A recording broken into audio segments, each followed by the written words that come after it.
அவங்க அப்பே தகரட்டப்பா தரகரு எங்க போயிட்டு hello how are you how do you do doing well come on உருகுடுப்புக்காரன் பாஷையில பேசுறேன் என்ன மரத்தடியில நிக்கிற ஐயா பக்குவமா பணத்தை சேர்த்துக்கிட்டு இந்த இடத்த வாங்கலான்னு கணக்கு போட்டுக்கிட்டு நிக்கிறேன் ஐயா உங்ககிட்ட எதிரா பணம் ஐயா நீ என்ன நினைக்கிற காவி வேட்டின்னு நினைச்சியா இந்த ஐயா 1,00,000 ரூபாய்க்கு அதிபதியா 1 lakh எங்க பேங்க்ல இருக்கிறத சொல்றியா அட என்னய்யா நீ நான் சின்ன பையனா இருக்கிறேன் எனக்கு பணத்தோட அருமை தெரியாதுன்னு சொல்லி எங்க ஐயா 1,00,000 ரூபாயை இன்சூர் கம்பெனில போட்டு கல்யாணத்துக்கு மறுநாள் அவன் கையில குடுங்கடான்னு போயிருக்காருயா அப்போ ராவ் பகதூர் வீட்டுல அட என்னய்யா நீ ராவ் பகதூர் எங்க அப்பா ஒன்னா ஒரே பள்ளிக்கூடத்துல படிச்சவங்க ஐயா இந்தாயா ராவ் பகதூர் இந்த பையனை பாத்துக்கன்னு எங்க அப்பா சாவர காலத்துல கொண்டு வந்து விட்டாரு அவங்க வீட்டுல ஐஎம் செக்ரட்டரி ஆளினால் டாப் குக்கிங் இம்பாசிபிள்யா அப்படியா சரி இப்போ உனக்கு ஒரு சான்ஸ் தர்றேன் ஐயா இல்ல நாகப்பழம் மாதிரி கருப்பா ரெட்ட சடை போட்டுக்கணும் 12 வயசுல ஒரு பொண்ணு தேவையா எதுக்கு என் வாழ்க்கை துணைவியா வர்றதுக்குயா கேக்குறீங்க அது நம்ம கிட்ட இருக்க போட்டோவை பரட்டு பாத்துறேன் போட்டோவுல இல்ல முதல்ல ஒண்ணு போட்டோ எடுக்கிறேன் எல்லார்கிட்டையும் காமிக்கிறேன் எதாவது பயப்படுது எதாவது ஒதுங்குது எதாவது ஒத்துக்குது ஒரு பணக்கார போஸ்ட் இது கவலா கடை இது பைலான் சொல்றேன் மேலும் வரைஞ்சு நீங்க மனசுல ஐயோ இன்டர்நேஷனல் பாஸ் ஐயா சைனா எல்லாம் படிச்சிருக்கேன் பல பண்ற தெரியுது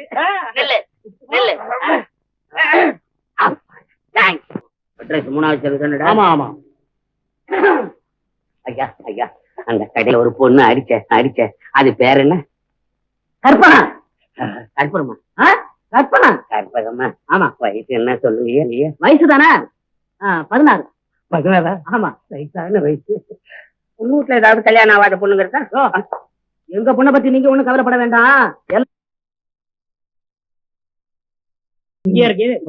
அங்க வரவே இல்லையா எங்க அங்க வந்தா புடிச்சுக்குவாங்க என் கடை ஏதாவது வாங்கிருக்கேன் இல்லீங்க என் மேல அவள பெரிய சின்ன தம்பி நல்லா ஆடிட்டீங்க ஆமா ஆடுறாங்க ஏன் ஆட்டம் உங்களுக்கு பிடிக்காது கட்டின பொண்டாட்டி வீட்டுக்கு வந்தாளான்னு அந்த கவலையை காணும் ஊர்ல இருக்கிறவங்க எல்லாம் கவலைப்படுறாங்க வாஸ்தவம் தான் நாளைக்கு நான் கிருஷ்ணாபள்ளி போறேன் ஒரு அப்படியே ராவ் பகதூர் பார்த்து அந்த பெண் பரீட்சை எல்லாம் எழுதி முடிச்சாச்சா எப்போ இங்க அனுப்ப போறாங்க அப்படின்னு ஜாடமாடையா பார்த்து தெரிஞ்சுக்கிட்டோம் இவ்வளவு சொன்னா போதாதுங்களா 2 நாள் தங்குறேன் ராவ் பக்தூர் என்னன்னு கேட்கறேன் உங்களுக்கு விஷயத்த 100 ரூபாய் செலவழிச்சு ஒரு பெரிய தஞ்சை அடிக்கிறேன் என்ன போயிட்டு வரதுக்கு செலவு 200 ரூபாய் ஆகும் போது பணத்தை பத்தி ஏன் கவலைப்படு காரியத்தை வாங்கி வாங்கிக்கிறேன் போயிட்டு வரேன் வேற யாரு பிடிக்கும் ஏம்மா அனுமாரம் மறந்துட்டே அனுமார் இல்லைன்னா ராமாயணத்துல சேது பந்தனை ஏது சேது பந்தனை இல்லைன்னா ராமர் லங்கைக்கு போறதுக்கு ரூட் ஏது உங்க ராமர் வில்லாலையும் சொல்லாலையும் சாதிக்க முடியாதுதோ என் அனுமார் வாழை ஆட்சி சாதிச்சு இருக்கிறாரு லங்காதகனம் ஒண்ணு போதும் அவர் செஞ்ச வேலையில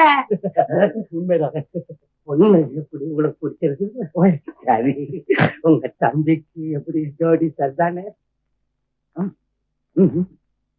அப்ப மாப்பிள்ளை இவர் இல்லையா வர்றவங்கள எல்லாம் மாப்பிள்ளை எடுக்கிட்டு இவர் தம்பிக்கு பொண்ணு பார்த்து இங்க வந்திருக்கிறார் இவருக்கு பொண்ணு பார்க்க இவர் தம்பி போய் இருக்கிறார் என்ன ஒட்டுமை பாத்தீங்களா இன்னும் அவங்க பெண்ணு உங்களுக்கு தெரிஞ்சுக்க முடியாது ஐயா ஐயா ஐயா ராமாயணத்துல உங்களுக்கு பிடிச்சவங்க யாரு சொல்லுங்க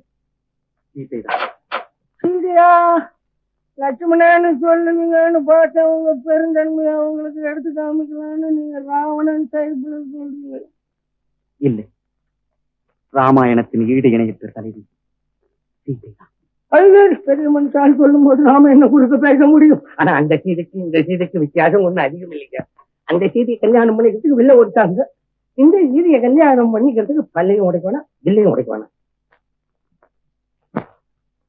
ஏண்டா அப்போ ஊர் வரமாட்டேங்கிற என்னங்க பண்றது உங்களுக்கு நல்ல விதமா நடந்துகிட்டா சின்னம்மாவுக்கு பிடிக்கல சின்னம்மாவுக்கு நல்ல விதமா நடந்துகிட்டா உங்களுக்கு பிடிக்கல உங்க 2 பேருக்கு நல்ல விதமா நடந்துகிட்டா ஊர்ல கருங்காலி பைய கைத்தடின்னு சொல்றான் அதுவும் இல்லாம இப்போ கல்யாண வயசு மோகினி மிரிக்கிற வயசு முட்டை விடுற பக்குவம் மூக்கு சிவந்து போச்சுன்னு எங்க தாத்தா அந்தோன் சாயப்பிள்ள சொல்லிட்டாருங்க அதனால ஒரு ரீசர் மேரேஜ பண்ணிக்கிட்டு இந்த ஊர்லயே இருந்துடுறோங்க ஆசீர்வாதம் பண்ணுங்க பண்ணுங்க காஜா பணம் ஆசீர்வாதம் தானே ஏன்னா அவனும் ஓடுற பாம்பு மெரிக்கிற வயசு வந்துட்டு பச்சையா கேக்குறான் காலகாலத்துல பண்ணலன்னா கண்ணா அப்படின்னாலும் நடப்பானுங்க அடுத்த கமிஷனுக்கு அச்சாரம் போடுறியா நான் அச்சாரம் போடலன்னாலும் பெரிய முழுகால் நீங்க எனக்கு மாமூலா கொடுக்கறத மறந்துட்டாலும் என் அப்பன் விநாயகன் உங்கள் மனதுக்குள்ள பூந்து அவருக்கு கொடுக்க வேண்டியது குடுன்னு குத்துவானே. 200 ரூபாய் ஓடு மாட்ட 300 ரூபாய் ஆகும்னு சொன்னாங்க. ஆமா ஆமா சொன்னா.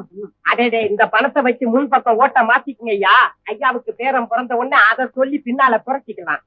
வேண்டாம் வேண்டாம், அந்த குறைவு இந்தா வாங்கிக்க, ஒழுங்கா நடந்துக்க. நீங்க நம்ம வேலைக்கு வந்துட்டியா? இந்த ஒரு தானே இருப்பேன். 1000 பொய் சொல்லி கல்யாணம் பண்ணணும், 1000 பொய் சொல்லி கல்யாணம் பண்ணணும். எதுயா நீங்க உட்கார உட்காந்து கோச்சுக்கலாம். எது என்ன எதுக்காக இங்க வந்த? நான் கேட்கறது பதில் சொல்லு. எதுக்காக இங்க வந்த? உங்க பொண்ணு ஏதோ பரிசையில பாக்கி இருக்கு, எழுதி முடிச்சோடனே நீங்க அனுப்புங்க அப்படின்னு கோபால் சொன்னானா? கோபால் தான். கோபால் அங்கேயும் பொண்ணு இங்கேயும் இருக்கு, ஏன்னு பாத்துட்டு வான்னு ஜமீன்தார் அனுப்பிச்சார். சார் உங்க ஜமீன்தார் கிட்ட அவர் பையன் அழகுன்னு சொல்லு. இதுவும் பெரிய மனுஷன். ஏன் இப்படி ஆத்திரத்துல எல்லாத்தையும் அள்ளி கொட்டுறீங்க? நீ பேசாத, சும்மா. இப்ப எதுக்கு இந்த விவகாரம் எல்லாம்? விவகாரம்னா விவகாரம் தான், எதையும் மூடி வைக்க கூடாது, உடைச்சிடணும். இந்தாயா இந்த லெட்டர் படிச்சு பாரு. இதனால என்னென்ன விபரீதம் உண்டாக போகுது? வர்றது வரட்டும், அதை பத்தி எனக்கு கவலை இல்ல. இந்த ராவபோது யாருங்கிறது இந்த ஜமீன்தார் தெரிஞ்சுக்கணும். அல்லதான் அடப்பாதி ராஜ்வாடா படிக்காதவன் எம்ஏ டிகிரி வாங்கினவனாச்சு, சூதுவாது தெரியாத சாது பத்திரமாச்சு தங்க அவனை போய் மோரட குடிகார பையன் எழுதி வச்சிருக்கானே. எந்த முட்டா பையமாவும் எழுதுறது வேற எவையா எழுதுவா? அந்த கோபால் தான். என்ன லாபம் வருவாள்? புரியாம பேசுறீங்க. அண்ணன் மேல தம்பிக்கு என்ன உயிர் இப்படி எழுதுவானோ? எல்லாம் வேஷம். அவன் என் பொண்ணை பார்த்த உடனே அண்ணனை மறந்துட்டு தானே கல்யாணம் பண்ணிடலாம்னு தந்திரமா இப்படி செய்திருக்கான். கொஞ்ச நேரம் பேசாம இருங்களேன். இப்ப என்ன ஆயிடுச்சு? இனிமே என்ன ஆக வேண்டியிருக்கு? இனிமே தான் எவ்வளவோ ஆக வேண்டி இருக்கு. இதையெல்லாம் 6 அமரை யோசிச்சு செய்யணும். ஐயா, நடந்தது நடந்து போச்சு. கை தவறி விழுந்த பாத்திரம் உடைஞ்சு போகல, கொஞ்சம் நசுங்கி போச்சு. அதை தட்டி அழகாக்க வேண்டிய பொறுப்பு உங்களுக்கு தான். என்ன அழகா சொல்றீங்க அம்மா. நான் இது வரைக்கும் 1000 கல்யாணம் பண்ணிருக்கேன், ஒண்ணுல கூட ஒரு சிக்கல் ஏற்பட்டது இல்லம்மா. ஆனா அதெல்லாம் சின்ன இடம், இது கொஞ்சம் பெரிய இடம். இதுல என்னமோ ஒரு சிக்கல் விழுந்துடுச்சு. என்ன செய்யணுமோ சொல்லுங்க, நான் செய்யறேன். காதும் காதும் வச்சாப்புல இதெல்லாம் நம்மோட இருக்கட்டும். நீங்க எப்படியாவது மீனாவோட புருஷனை சமாதானப்படுத்தி நீங்க அனுப்புங்க. நாங்க எதையும் கண்டுக்காம பொண்ணு அவரோட அனுப்பி வச்சிடறோம். அழகான யோசனை. இந்தாயா, இனி என் பொண்ணு அந்த வீட்டுல அழைத்து வைக்காது. இந்த லெட்டரை கொண்டு போய் ஜமீன்தாருக்கு காட்டு. ரூபாய் அவசரப்படாது, பதறாத காரியம் எழுதியா? நீ எனக்கு புத்தி சொல்லு.